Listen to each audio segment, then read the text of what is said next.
Good morning. Welcome to St. Paul's Universalist Church on this lovely spring day. I'm guessing people are out doing yard work. That's a curse and a blessing.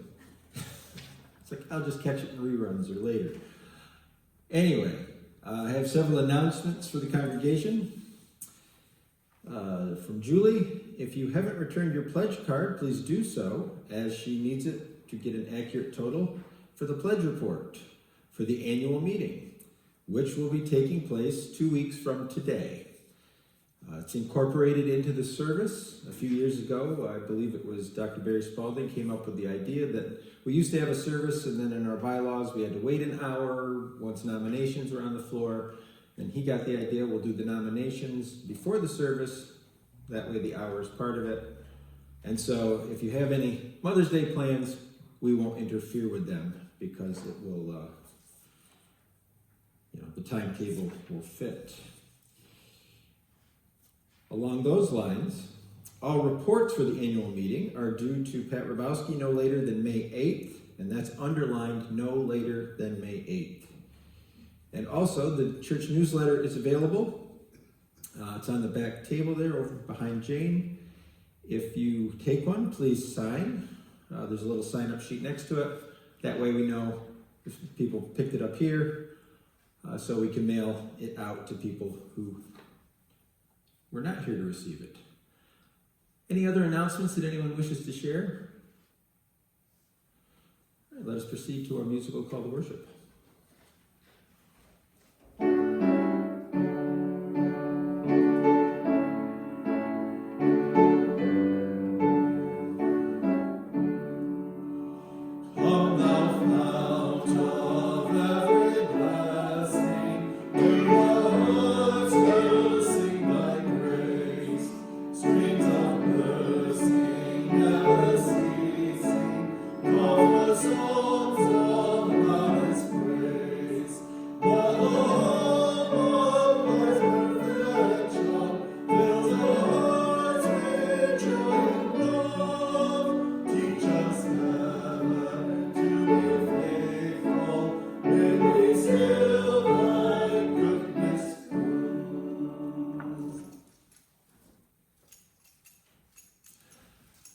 I open our service with the words of David C. Pohl. We come to this time and this place to rediscover the wondrous gift of free religious community, to renew the faith in the holiness, goodness, and beauty of life, to reaffirm the way of the open mind and the full heart, to rekindle the flame of memory and hope, and to rekindle the vision of an earth made fair with all her people one.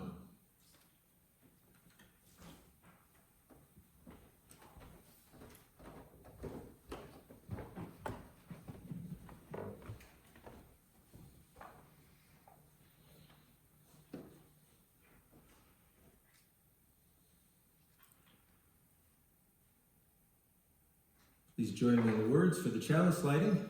May this flame, symbol of transformation since time began, fire our curiosity, strengthen our wills, and sustain our courage. And our opening song is in our Teal supplement. 1008.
Faces in each other's eyes, then our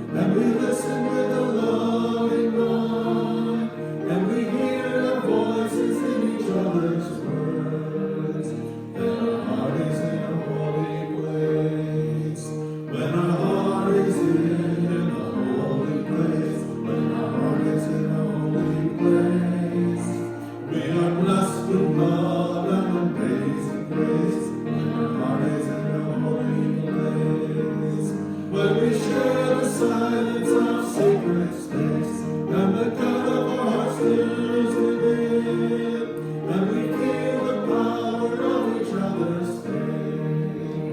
Then our heart is in a holy place. When our heart is in a holy place, then our heart is in a holy place. We are blessed with love and amazing grace. When our heart is in a holy place. When our heart is in a holy place. Please remain standing and join me in the words of affirmation. Love is the doctrine of this church.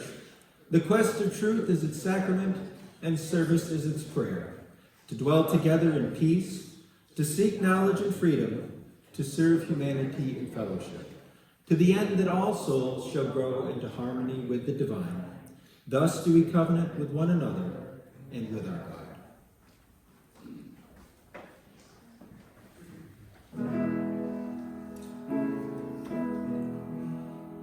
My life flows on in endless song of mother's lamentation. I hear the rill of far-off song that has a new creation.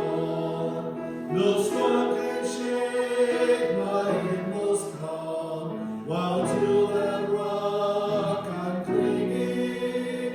It sounds an echo in my soul. How can I keep from singing?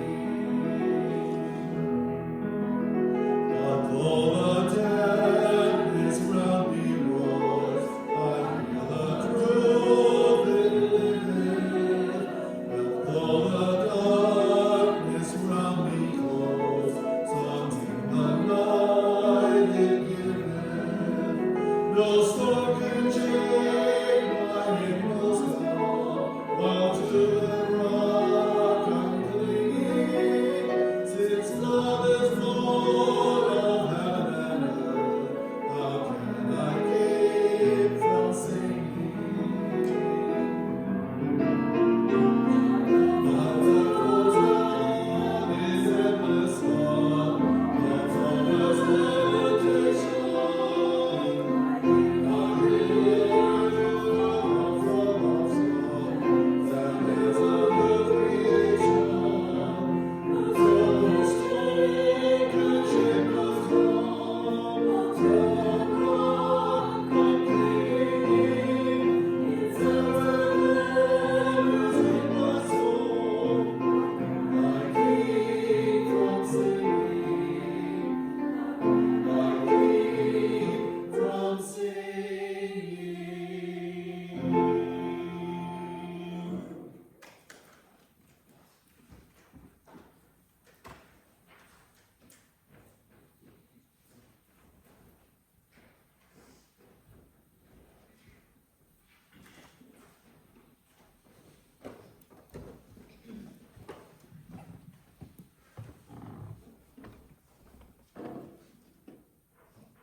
We are now at the time of the service where we share joys, sorrows, and concerns.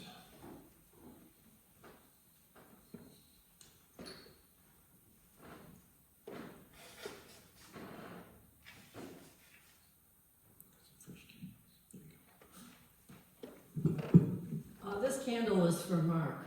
I attended his concert, the Living Arts and Collaborative. I've never seen so much talent on the stage all at once. Mark, you should be commended for all the work you do for your music program.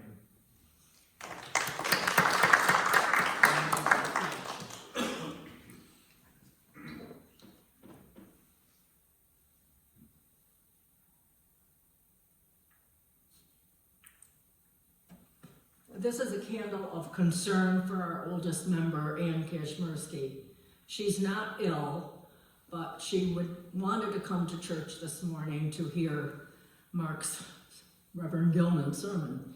But she has macular degeneration very bad, and she has a severe back trouble all the time. Her daughter is with her around the clock, so keep Ann in your thoughts and prayers.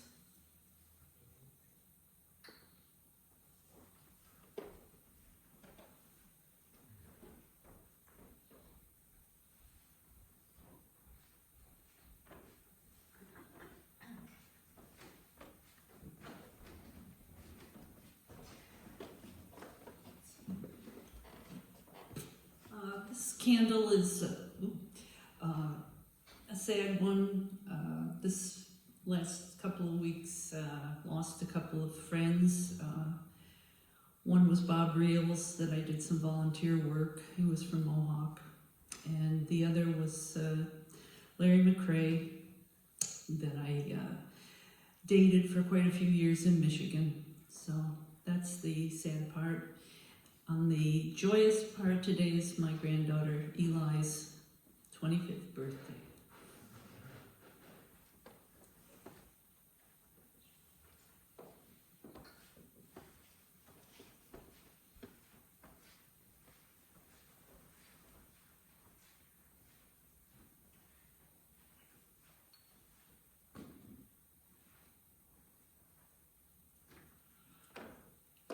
As is our tradition, we light a final candle for any joys, sorrows, or concerns that go unspoken,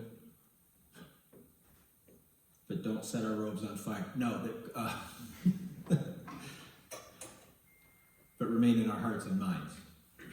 And we will now give and receive the morning offering to support the work, the wonder, and the witness of this community.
For our meditation this morning, some of you may be aware, this week is the 173rd anniversary of this church, or birthday. I don't know if buildings have anniversaries or birthdays. But it was in 1851, in the first week of May, that our forebears decided to officially form a church. Church, of course, being the people who make up the congregation, not the physical building. Be that as it may, for my meditation this morning, this is a building dedication, and I thought it might be appropriate for the occasion. A place of meeting. Out of wood and stone, out of dreams and sacrifice, the people build a home. Out of the work of their hands and hearts and minds, the people fashion a symbol and a reality. May this house be truly a place of meeting, meeting one with another in warmth and joy and openness, meeting one with another in courage and love and trust.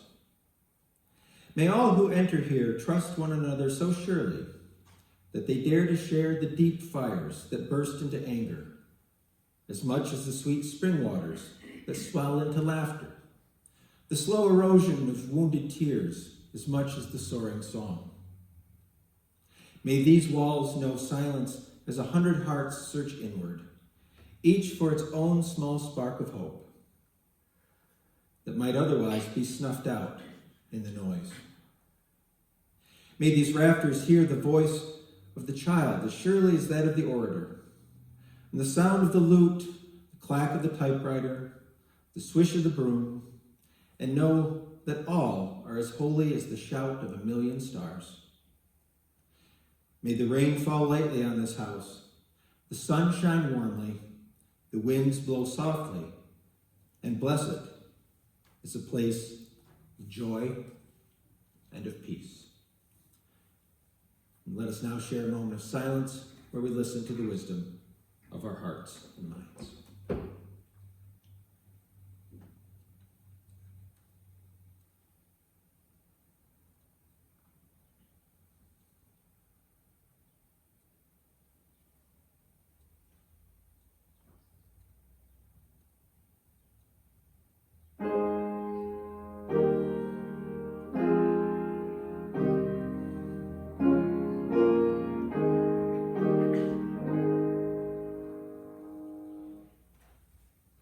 Our next song is 114.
Eight score and 13 years ago, our forebears brought forth this church.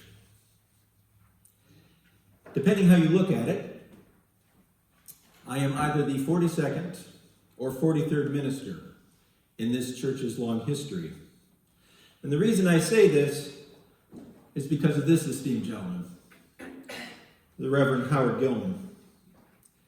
He will almost certainly go down in history as the longest serving pastor St. Paul's will ever have. According to church records, he was the 28th and the 34th minister, a combined tenure of 22 years. Many of you no doubt remember Reverend Gilman. I want to thank somebody a few weeks ago gave me a manila folder with some information from days gone by, and one of them was a newspaper clipping of when Reverend Gilman officially retired the second time from the church.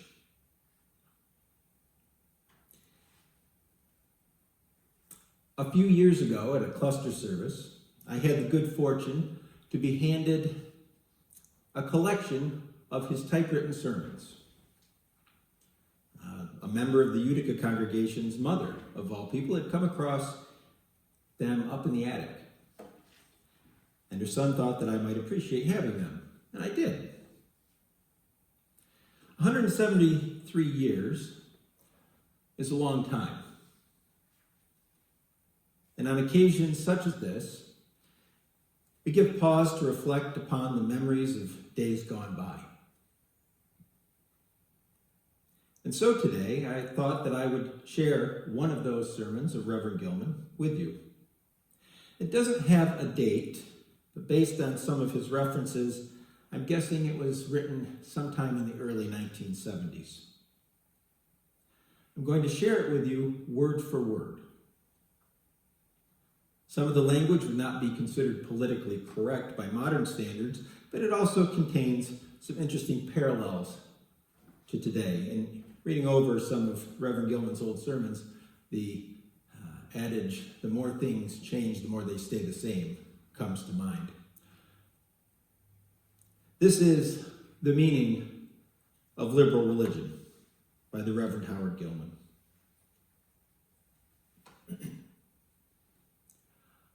What I have to say today may be considered to be a personal statement of my own faith. I am convinced I have moved far from what was my statement of faith some 25 years ago.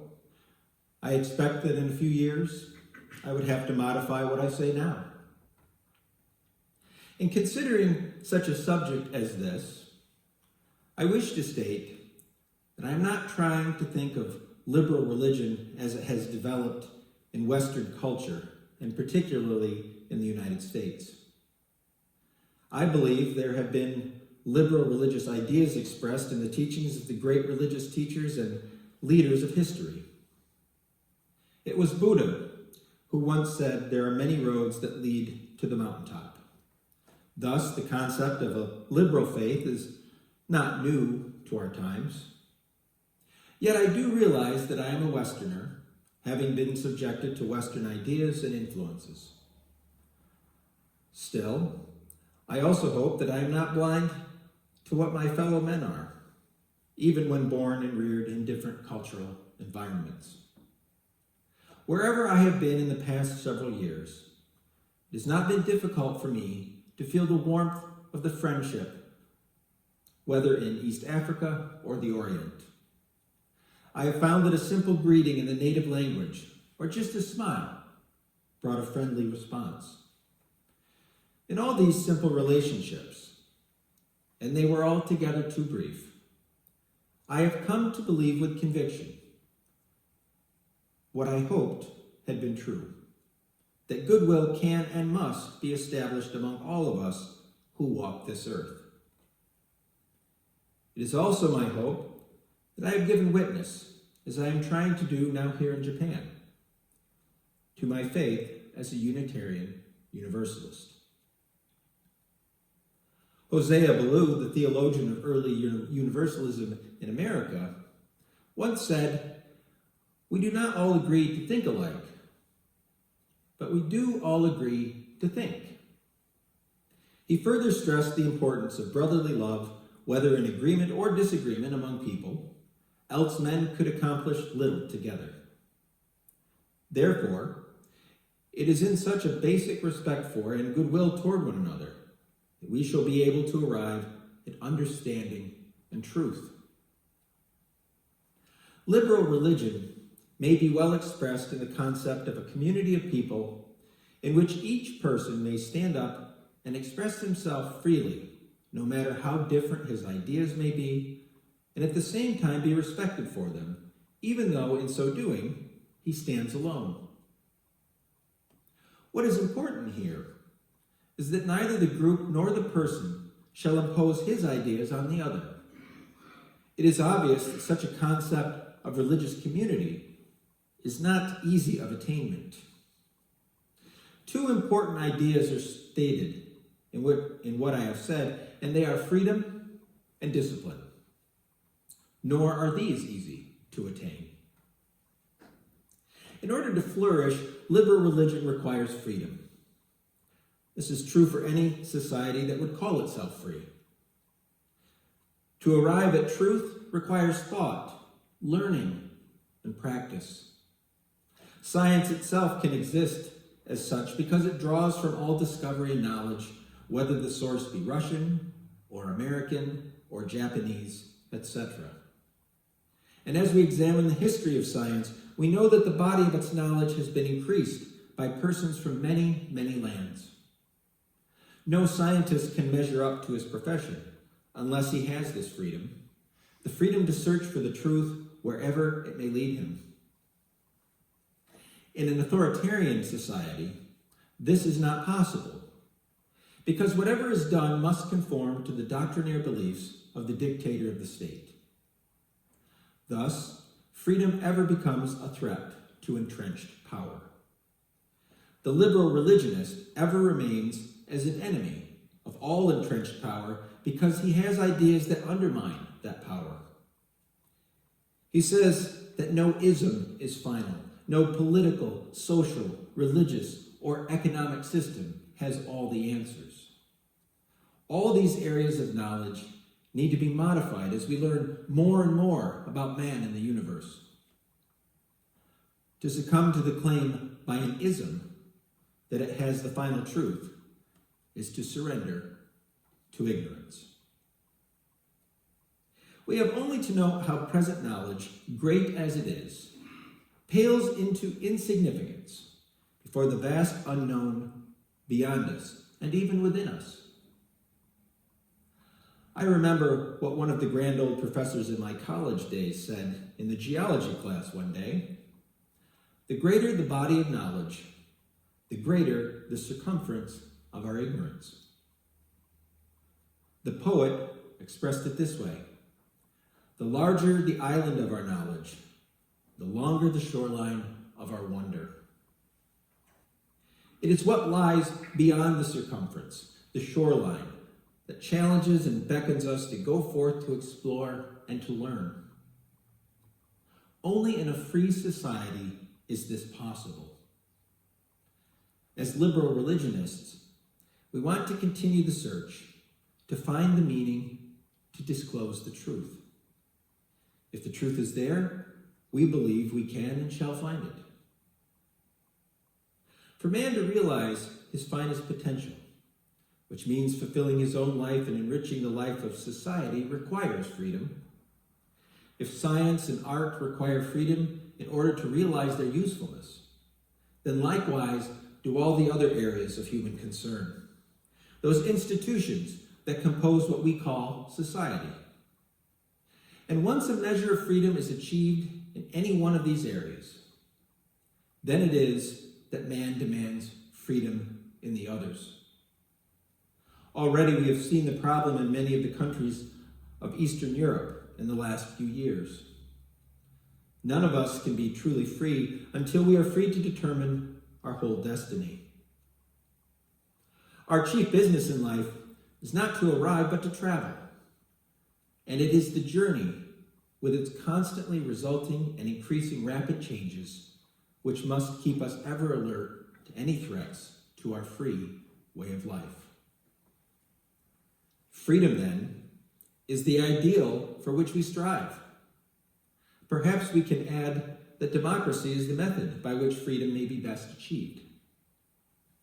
But this requires disciplines. These disciplines are from within, not from without.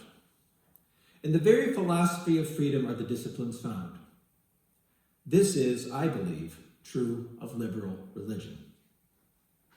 For the man in our religious community, in asking the right to speak his mind freely, must grant the same privilege to all others, else freedom soon becomes denied to all.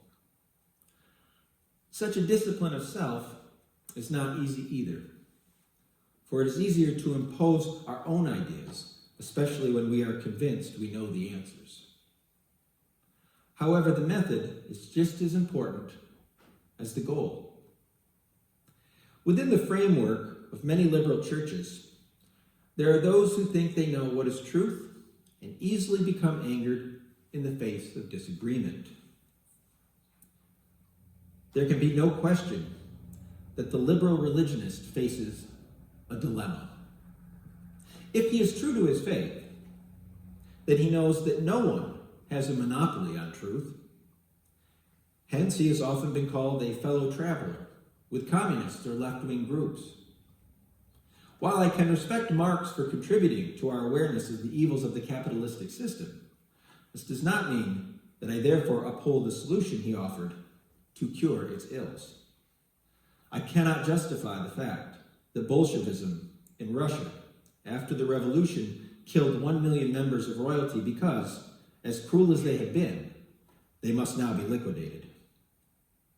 Human life is precious, and little good is accomplished by committing the same wrongs for which one condemns his opponents.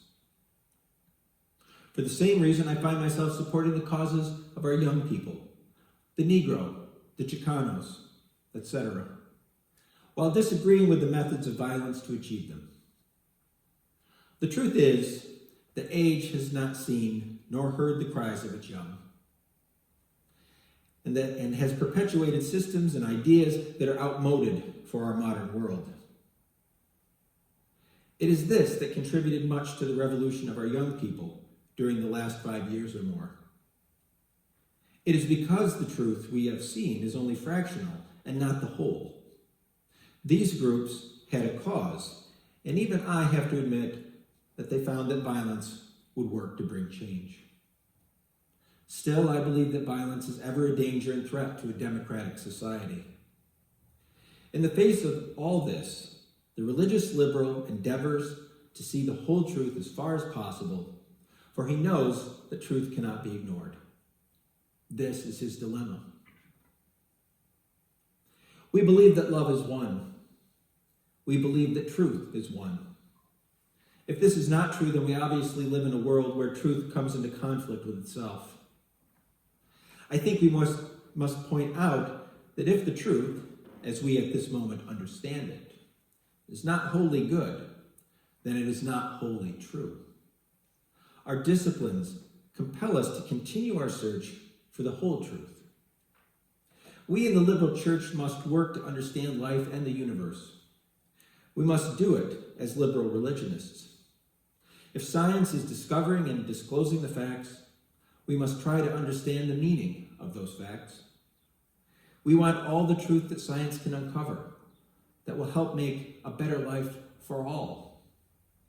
We have reached the moon. We shall reach other planets. An ever-increasing storehouse of knowledge is ours. Enormous sums of money will be expended to realize such vast exploration. Liberal religionists must be prepared to call the nations and peoples to likewise be prepared to expend an equal amount to overcome the problems of poverty, disease, and starvation on this earth. For people are important on this earth. If not, it shall well be that this great effort to journey into space will be made for nothing. I think we liberals must see also that whatever we have cherished sooner or later outlives its usefulness. Our values change. New values must be substituted, as difficult as this is in the face of such rapid change as we now witness. Too many have a nostalgia for the past, when life seemed easier and less complicated. Such minds do not wait to each new day that needs to be lived fully, completely, and adventurously in the face of the unknown that lies before us. There is no room for the small and parochial minds in our present universal awareness. But let us understand that the open mind does not mean an empty mind. The liberal religious person is ever reaching out into the dim unknown, seeking, searching, questing for the larger meaning and significance of life in the universe. To do this, he must be free and help others to comprehend such freedom. In this hope, he believes that men may, in the fullest measure, realize their potential, and in this fulfillment, make life richer for all.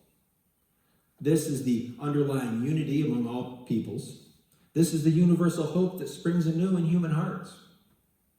This desire to be free, yes, the need to be free, gives to all of us our common humanity and provides a common destiny. This is our dream, glorious not in its realization, but rather that each and all may play his part as we move toward the goal. Perhaps this, finally, is the meaning.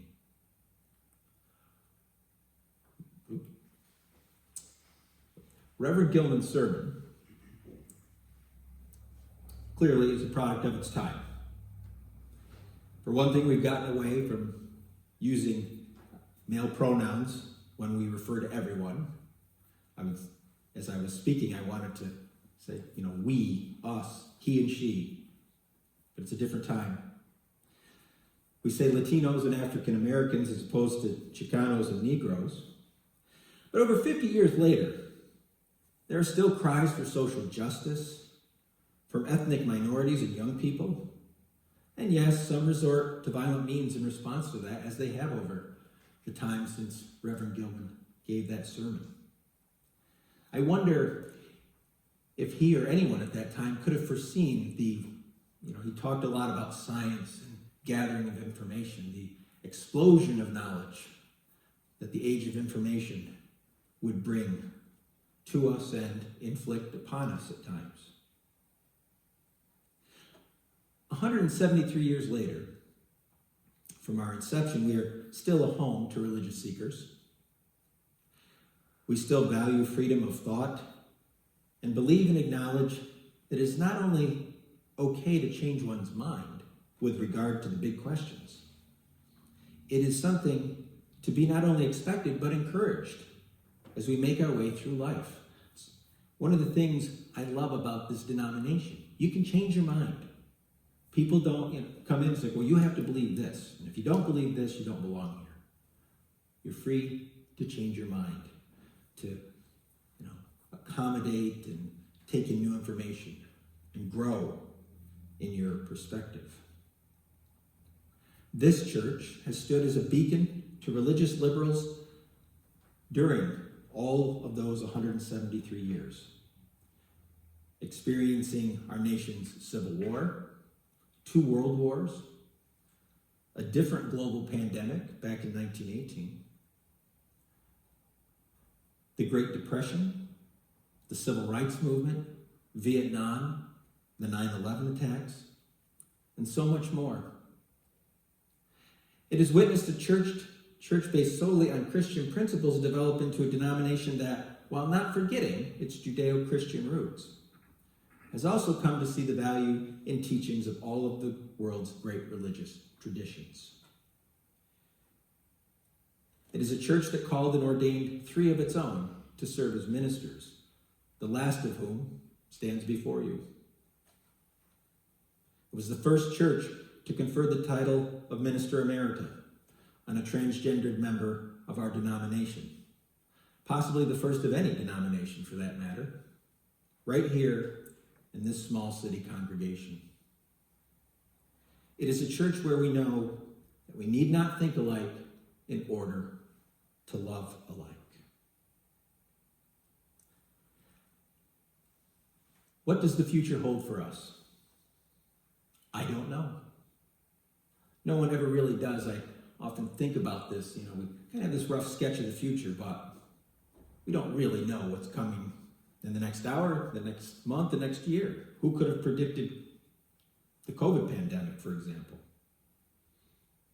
What I do know is that we are the inheritors of those who came before us, and that we owe it to ourselves and those who may yet find this spiritual home to carry on our mission of providing an environment that accepts, nurtures, and shares people's search for truth, justice, and spiritual growth. As it has been, may it continue to be so. Amen. Our next song is 311.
Close our service with the words of Andrew C. Kennedy. We come to love a church, their traditions, the history, and especially the people associated with it. And through these people, young and old, known and unknown, we reach out, both backward into history and forward into the future, to link together the generations in this imperfect but blessed community of memory and hope.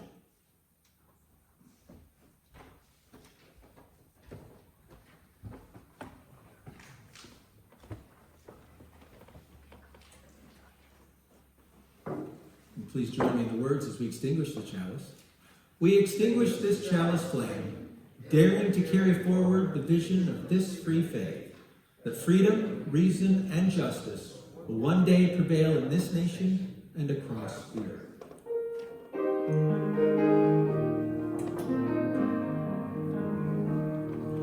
He loves a religion which like sunshine goes everywhere. Its temple walls face, enshrine the good heart, its creed all truth, its ritual works of love.